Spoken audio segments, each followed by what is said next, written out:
ఇంద్రజిత్ చూశాడు ఈ విషయాన్ని. అహో మహత్కర్మ కృతం నిరర్ధకం నరాక్షసైర్మంత్రగతిర్ముష్ట పునశ్చనస్త్రే విహతేస్త్రమన్య ప్రవర్తిత సంశయతాత్మ సర్వే. ఇప్పుడు నేను మళ్ళీ బ్రహ్మాస్త్రం వెయ్యడమూ కుదరదు, ఇంకొక ఏ అస్త్రం వేసినా పట్టుకోదు, సూర్యోదయం వరకు ఇంకా ఈ హరివీరుణ్ణి ఆపడం సాధ్యం కాదు. ఎంత పని చేశారా వీళ్ళు, బట్టలతో తాళ్లతో ఆయన్ని కట్టారు, లేనిపోని ప్రమాదాన్ని తీసుకొచ్చారు అనుకున్నారు.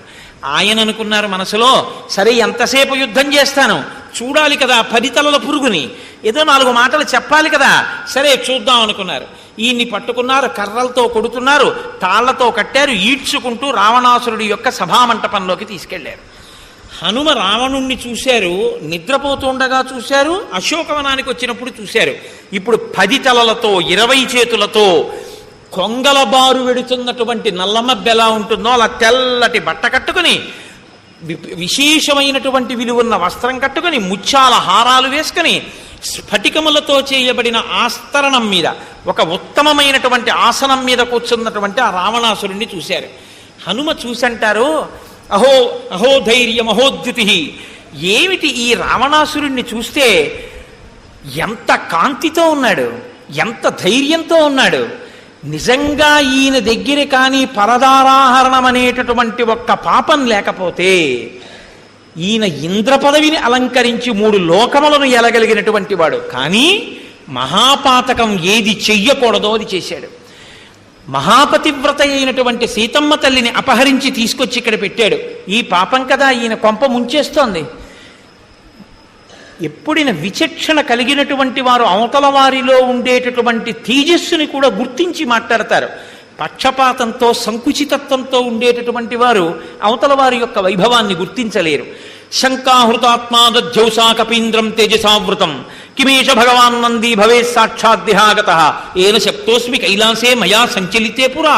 రావణుడు అనుకుంటున్నాడు, శంకాహృతాత్మాదధ్యౌసా కపీంద్రం తేజసావృతం. ఎప్పుడూ నేను ఒక వానరుడు ఇంత తేజస్సుతో ఉండడం చూడలేదు. ఏమి ఈ వానరం ఇంత తేజస్సుగా ఉంది? ఒకవేళ ఆనాడు నేను కైలాస పర్వతం మీదకి వెళ్ళినప్పుడు నందీశ్వరుడు నాకు వానరములు వచ్చి లంకాపట్టణాన్ని నశింపచేస్తాయని శపించాడు. ఆ నందీశ్వరుడే వచ్చాడా అనుకున్నారు. ఈ రహస్యాన్ని ఉత్తరాఖండలో చెప్పారు. పుష్పక విమానం మీద కైలాస పర్వతం మీద వెళ్ళిపోతున్నాడు రావణాసురుడు. కింద పార్వతీ పరమేశ్వరులు నృత్యం చేస్తున్నారు. ఆ విమానం వెళ్ళలేదు, ఆగిపోయింది. ఎందుకు విమానం వెళ్ళలేదని అడిగాడు. కింద పార్వతీ పరమేశ్వరులు ఉన్నారు, వెళ్ళదు అన్నారు. అంటే ఆయన అన్నాడు, పరమేశ్వరుడికి బుద్ధుండక్కర్లేదా, రావణుడు వెళ్తున్నాడని తెలియదా అన్నాడు. అంత అహంకారం అని కిందకి దిగి కైలాస పర్వతం మీద ఎవరు పరమేశ్వరుడు నేను చూడాలన్నాడు. నేను వెడుతుంటే ఎందుకు నాట్యం చేస్తున్నాడని అడిగాడు. నందీశ్వరుడు చూసి అన్నాడు, ఆయన వరకు ఎందుకురా, నేను ఆయన కింకరుణ్ణి, ఆయన వాహనాన్ని. ఇంత అధిక్షేపించి మాట్లాడుతున్నావు, ఎవరు నువ్వు అని అడిగాడు. నేను రావణుణ్ణి, నేను తెలియదా అని. నందీశ్వరుడు పొట్టిగా ఉంటాడు, ఆయన్ని చూసి కోతిముఖంతో ఉన్నావన్నట్టుగా నవ్వాడు.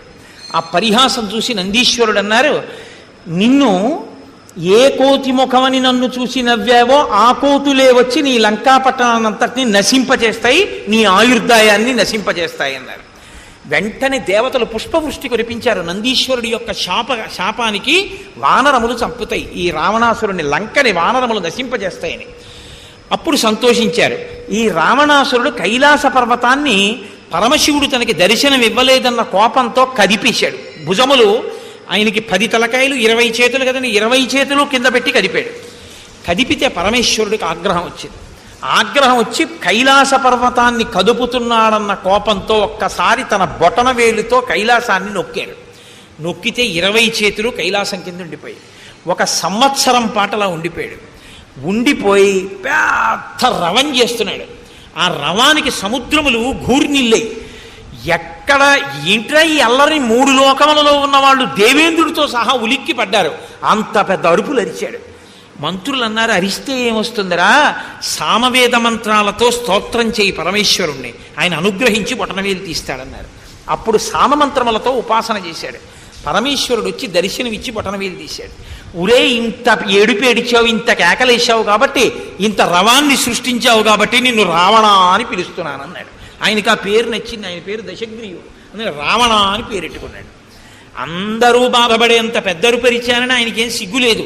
ఆ రావణ అన్న పేరుతో ఉన్నాడు.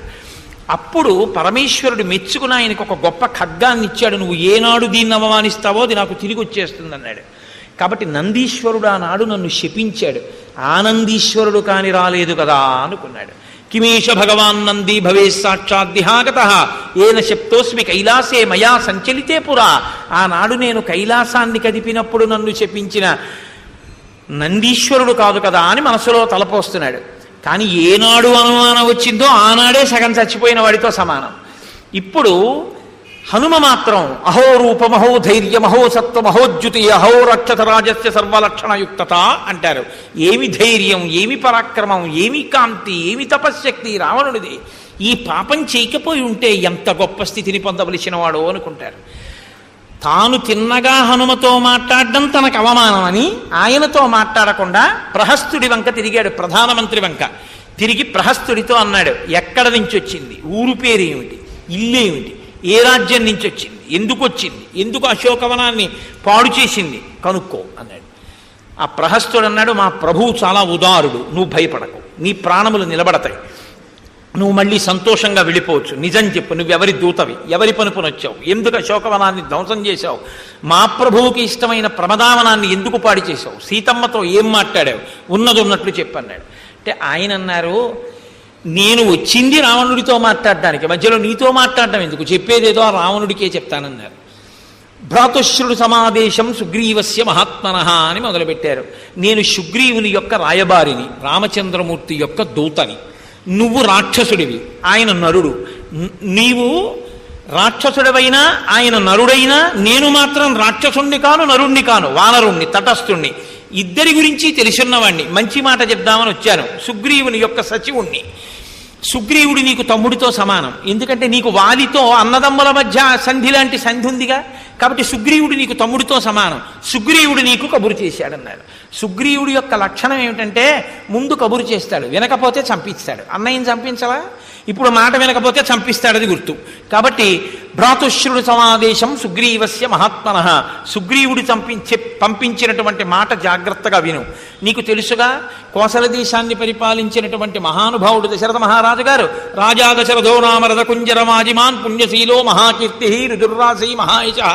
అటువంటి దశరథ మహారాజుకి పెద్ద కుమారుడైనటువంటి రామచంద్రమూర్తి మళ్ళీ రామకథని హ్రస్వంగా చెప్తారు. అక్కడ తండ్రిని సత్యవాక్యమునందు నిలబెట్టడం కోసమని 14 సంవత్సరముల అరంజమాసం చేయడానికి భార్య అయిన సీతమ్మతో తమ్ముడైన లక్ష్మణమూర్తితో కలిసి జనస్థానంలో ఉండగా నీ పనుపున వెళ్లిన 14,000 మంది రాక్షసుల్ని రాముడు నిగ్రహిస్తే ఆగ్రహించిన నువ్వు మారీచుడన్న మాయామృగాన్ని పంపించి రామలక్ష్మణుల ఆశ్రమంలో లేకుండా చేసి సీతమ్మని అపహరించి తెచ్చి లంకాపట్టణంలో దాచావు. ఆ సీతమ్మ జనస్థానంలో ఉండగా నీ చేత అపహరింపబడింది. తస్య భార్య వనేనష్ట సీతాపతిమనువ్రత వైదేహస్య సుత రాజ్ఞో జనకస్య మహాత్మనః. ఆ సీతమ్మ సాక్షాత్ విదేహవంశ ప్రభువైన మహాజ్ఞాని అయిన జనకుని యొక్క కుమార్తె, రామచంద్రమూర్తి ఇల్లాలు, దశరథుడి పెద్ద కోడలు. అటువంటి ధర్మాత్మురాల్ని మహాపతివ్రతని నువ్వు అపహరించి తీసుకొచ్చి లంకాపట్టణంలో బంధించావు. నేను బంధించలేదు, నేను తీసుకురాలేదని నన్ను దబాయించే ప్రయత్నం చేస్తావేమో. లక్షితేయం మయా సీతా తథా శోకపరాయణ వృత్యాం అభిజానాసి పంచాస్యమివ పన్నగీం. నేను ఆ సీతమ్మని చూశాను, దర్శించాను, మాట్లాడాను.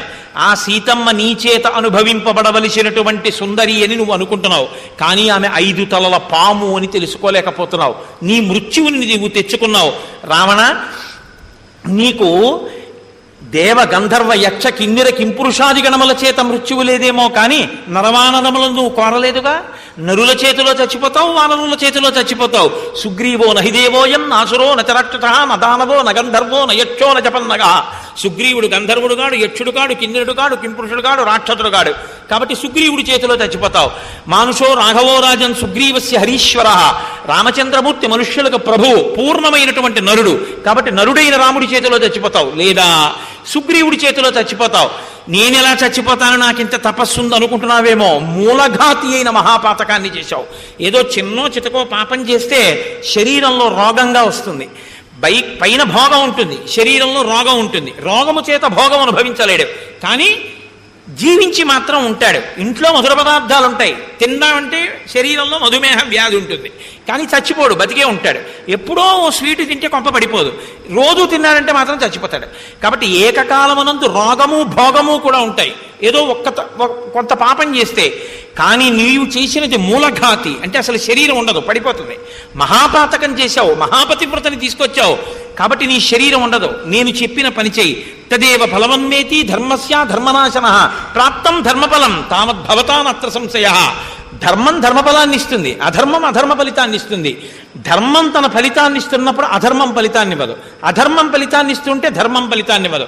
ధర్మం అధర్మాన్ని తీయదు, అధర్మం ధర్మాన్ని తీయదు. ఇది జాగ్రత్తగా గుర్తుపెట్టుకో. పాపం చేశావు, పాప ఫలితం అనుభవించాలి. పుణ్యం చేశావు, పుణ్య ఫలితం అనుభవించాలి. ఇన్నాళ్ళు నువ్వు చేసినటువంటి పుణ్యం యొక్క ఫలితం అనుభవించావు. కాంచన లంకాపట్టణం వచ్చింది, ఇంతమంది కాంతలతో సంతోషంగా హాయిగా జీవితాన్ని గడిపావు. అయిపోయింది ఆ పుణ్యఫలం అంతా. నువ్వు తీసుకొచ్చిన ఒక ఇల్లాలు 10 నెలల బట్టి అశోకవనంలో శిశుపావృక్షం కింద కూర్చుని ఏడిచినటువంటి పాప ఫలితాన్ని నువ్వు అనుభవించవలసినటువంటి రోజు దగ్గర పడిపోయింది. అందుకేగా ఫలితం నీ కొడుకు చచ్చిపోయాడు చూశావు, ప్రారంభమైపోయింది అధర్మ ఫలితం. కాబట్టి రావణ, నువ్వు ఇంక తప్పుకోలేవు. నీ శరీరము కూడా పడిపోయే లోపలే నా మాట విను, నేను చెప్పిన పని చెయ్యి. సీతమ్మని తీసుకెళ్లి రామచంద్రమూర్తికి సమర్పించు. సమర్పించావా? రామచంద్రమూర్తి ధర్మాత్ముడు, శరణాగత వత్సలుడు. ఎన్ని తప్పులు చేసిన వాడైనా ఒక్కసారి నేల మీద పడి పాదములు పట్టుకుని పాహిమాం పాహి రామప్రభో పాహి రామప్రభో అంటే చాలు, అన్ని తప్పులను క్షమిస్తాడు. కాబట్టి రామచంద్రమూర్తి పాదములు పట్టుకో అన్నారు. ఆయన చెప్తే మాత్రం వింటాడా? చెప్పాలని వచ్చారు ఆయన. ఎంత చెప్పాలో అంత చెప్తున్నారు. బ్రహ్మా స్వయంభూశ్చతురాననోవా ఇంద్రో సురేంద్రో సురనాయకోవా, ఎవరైనా సరే రుద్రో స్త్రీనేస్త్ర త్రిపురాంతకోవా త్రతున్న శక్త ఇది రామవధ్యం. రామచంద్రమూర్తి ఒకసారి చంపేస్తానని ప్రతిజ్ఞ చేసినటువంటి వాణ్ణి రక్షించడం అన్నది మాత్రం ఎవరికీ సాధ్యం కాదు. అది బ్రహ్మా స్వయంభూశ్చతురాననోవా, బ్రహ్మ కావచ్చు, స్వయంభువుడు 4 తలకాయలున్నవాడు కావచ్చు, రుద్రుడు త్రినేత్రుడు త్రయంబకుడు కావచ్చు, ఇంద్రుడు మహేంద్రుడు సర్వపాలకుడు కావచ్చు, కానీ రాముడు చంపుతానన్న వాణ్ణి బతికించడం మాత్రం ఎవ్వరికీ సాధ్యం కాదు. రాముడంటే సామాన్యమైనటువంటి వ్యక్తి, కేవలము ఒక నరుడు రాజ్యభ్రష్టుడని నువ్వు అనుకుంటున్నావు, కానీ రాముని యొక్క పరాక్రమం ఏమిటో నీకు తెలియదు. రాముడంటే సామాన్యమైన వీరుడు అనుకుంటున్నావు. నాకు చాలా ఇష్టం, వాల్మీకి రామాయణంలో ఉన్న శ్లోకాలని యథాతథం చేశాడు మహానుభావుడు. భాస్కర రామాయణంలో భాస్కరుడు ఆయన అంటాడు, మండిత విస్ఫులింగ విషమ జ్వలితానల కీలలు వబ్జ గర్భాండము నిండ రామ వసుధాదిపుడేశుడు వజ్ర సాధన ఖండిత పంక్తి కంట కడకంట పురాంతక శైలచాలనొద్దండ బల ప్రచండ పురదండ విఖండన చండకాండముల్. రామచంద్రమూర్తి వచ్చి తన బంగారు కోదండాన్ని నిలబెట్టి అక్షయబాణ తూణీరమలలోంచి బాణములు తీసి వింటినారికి సంధించి విడిచిపెడితే తళ్ళు తలమనేటటువంటి మెరుపులతో లంకాపట్టణపు ఆకాశాన్నంతటినీ కమ్మేసి రాక్షస సంహారం చేస్తున్నప్పుడు రావణ, నీకు దిక్కన్నవాడెవరు ఉండడు, నిన్నెవ్వడు ఆదుకోలేడు. రామచంద్రమూర్తి యొక్క పరాక్రమం అంటే అటువంటిది. ఆయన యొక్క వీరోచితమైన లీల ఎటువంటిదో తెలుసా? చరణాగ్రమున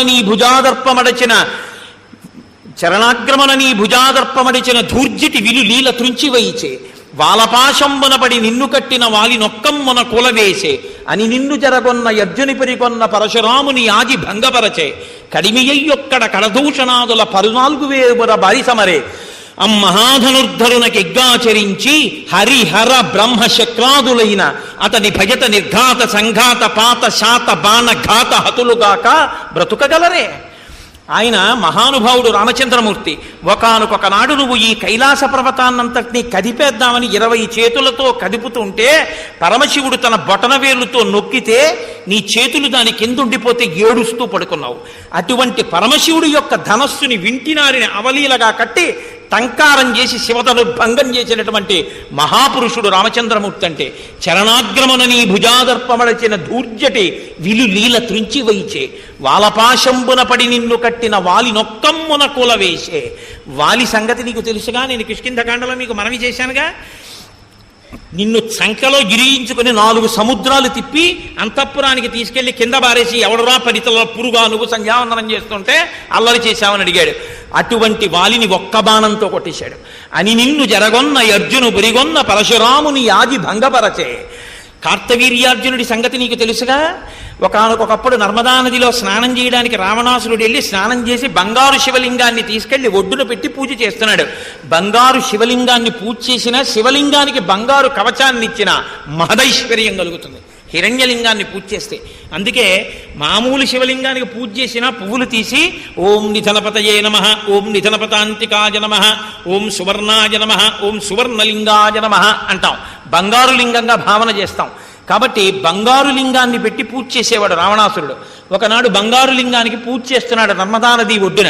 ఆ కింద ప్రవాహం కింద కార్తవీర్యార్జునుడు కాంతలతో జలక్రీడలు సలుపుతున్నాడు. ఆయనకి 1000 చేతులు. 1000 చేతులతో ప్రవాహాన్నంతటినీ ఆపేడు. ఏం జరుగుతుందో చూద్దామని. ఆ ప్రవాహం ముందుకి వెళ్ళలేక ఆ చేతులతో ఆనకట్ట కట్టినట్టు కట్టేస్తే ఆ ప్రవాహం వెనక్కి తిరిగింది. వెనక్కి తిరిగి పొంగి ప్రవహించి ఒడ్డున పూజ చేసుకుంటున్నటువంటి రావణాసురుని యొక్క శివ పూజ చేస్తున్న పూలనన్నింటినీ తనతో పాటు ఆ ప్రవాహం తీసుకెళ్ళిపోయింది. కోపం వచ్చింది రావణాసురుడికి. కోపం వచ్చి ఎవడురా కింద ప్రవాహం వెళ్లకుండా ఆపినవాడు చూడమన్నాడు. శుకసారులని యుద్ధకాండలో వస్తారు వాళ్ళు. ఆ శుకసారులు ఇద్దరు ఆకాశ మార్గంలో వెళ్ళి యోజనం కింద కార్తవీర్యార్జునుడు 1000 చేతులతో నదీ ప్రవాహాన్ని అడ్డుకున్నాడన్నారు. వెంటనే ఈయన అక్కడికి వెళ్ళి యుద్ధం చేస్తానన్నాడు. ఇద్దరికి గొప్ప యుద్ధం జరిగింది. కింద బారేసి 1000 చేతులతోనూ పట్టుకుని బంధించి ఒక పురుగుని పట్టుకుపోయినట్టు పట్టుకెళ్ళి తన అంతఃపురంలో కారాగారంలో పారేసి తలుపులు వేసేశాడు కార్తవీర్యార్జునుడు. స్వర్గలోకం నుంచి విశ్రవసో బ్రహ్మ తండ్రి అంటే రావణాసురుని యొక్క తాత పులశ్చ బ్రహ్మ బయలుదేరి వచ్చారు. వచ్చి జరిగిన దోషం జరిగిపోయింది విడిచిపెట్టమని అడిగితే కార్తవీర్యార్జునుడు విడిచిపెట్టాడు. అటువంటి కార్తవీర్యార్జునుడి యొక్క గురువై ఆ కార్తవీర్యార్జునుడి యొక్క 1000 చేతుల్ని నరికేసినటువంటి వాడు పరశురాముడు. అటువంటి పరశురాముడి చేతిలో ఉన్నటువంటి విష్ణు చాపాన్ని అందుకుని పరశురాముడు వెళ్ళిపోయేటట్టుగా చేసిన వాడు రామచంద్రమూర్తి. కాబట్టి నువ్వెక్కడ నిలబడతావు రాయన ముందు అని నిన్ను జరగొన్న అర్జును పురిగొన్న పరశురాముని ఆది భంగబరచే కడిమియొక్కట కరదూషణాదుల 14,000 బరి సమరే. కరదూషణలు అనేటటువంటి 14,000 మంది రాక్షసులు ఒక పక్క, రామచంద్రమూర్తి ఒక్కరూ ఒక పక్క. ఎప్పుడు ధనస్సుకి వింటినారి తొడిగారో, ఎప్పుడు బాణం తీశారో, ఎప్పుడు సంధించారో, ఎప్పుడు విడిచిపెట్టారో తెలియదు. అరణ్యకాండలో శూర్పణఖ చెప్పింది మీరు విన్నారుగా. ఆయన యొక్క బాణ ప్రయోగ శక్తి అంటే 14,000 మంది రాక్షసుల్ని ఒక్క రాముడే తెగతార్చాడు. బండన భీముడత్తజన బంధవుడు ఉజ్వల బాణతోణ కోదండ కళాప్రచండ భుజతండవ కీర్తికి రామమూర్తికిన్ రెండవ సాటి దైవమిక లేడనుచున్ గడకట్టి భేది కాడండ డడాండ డాండ నినదంబుల జాండము నిండమత్త వేదండము నిక్కి చాటెదను దాచరధి కరుణాపయోనిధి అంటారు రామదాసు గారు. అంత ఆయన భుజములు తాండవం చేస్తే యుద్ధం వస్తే అటువంటి మహానుభావుడు 14,000 మందిని నిగ్రహించాడు. అటువంటి రామచంద్రమూర్తితో నువ్వెక్కడ యుద్ధం చేస్తావురా? కాబట్టి అని నిన్ను చెరగొన్న అర్జును పొరిగొన్న పరశురాముని ఆది భంగపరచే కడిమియొక్కడ కరదూషణాదుల 14,000 బారి సమరే.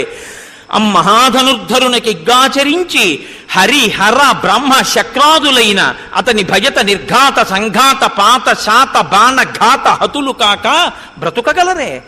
తురగశ్చందన మత్తవారణ భటస్తోమంబుతో కూడ నీపురి భస్మంబుగ కాల్చి సైనిక సుహృత్ పుత్రాని జశ్రేణి నెత్తురు క్రక్కన్ పడగ్రుద్ది చంపి మరి మృత్యుక్రూరతన్ పట్టి నీ శిరముల్ త్రుంపగ నేనే చాలు జయశ్రీ లబ్ధి వర్ధిల్లగన్.